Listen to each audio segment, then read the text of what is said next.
আসসালামু আলাইকুম সুপ্রিয় দর্শক, আমি আজকে আপনাদেরকে আলু পরোটা করে দেখাবো। আমি এখানে 1 কাপ আটা নিয়ে নিছি, এর ভিতর পরিমাণ মতো লবণ দিয়ে দিছি আর একটু তেল দিয়ে সুন্দর করে মাখাই নিব আগে আটাগুলো। এটা কিন্তু যত সুন্দর আগে মাখানো হবে ততই সুন্দর হবে পরোটাগুলো।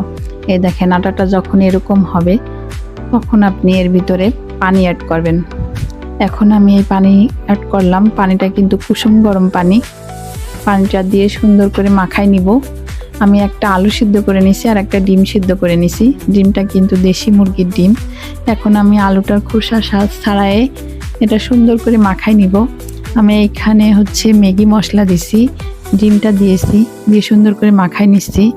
এখন আমি এর ভিতরে ধনেপাতা অ্যাড করব।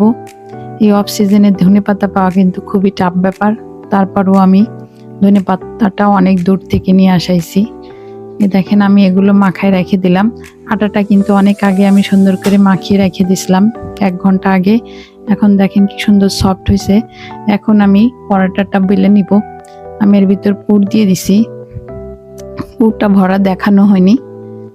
যাই হোক, আমি এখন এটা সুন্দর করে বেলে নিচ্ছি। দেখেন, আমি বেলে রেখে দিলাম। এভাবে আমি সবগুলো পরোটা বেলে নিয়েছি।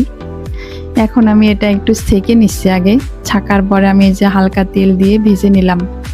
হয়ে গেল আমার আলু পরোটা। এটা খেতে কিন্তু খুবই সুস্বাদু, খুবই মজাদার। আপনারা একবার ট্রাই করেন। আমার পেজটা ফলো করে দিয়েন, ইউটিউব চ্যানেলটা সাবস্ক্রাইব করে দিয়েন।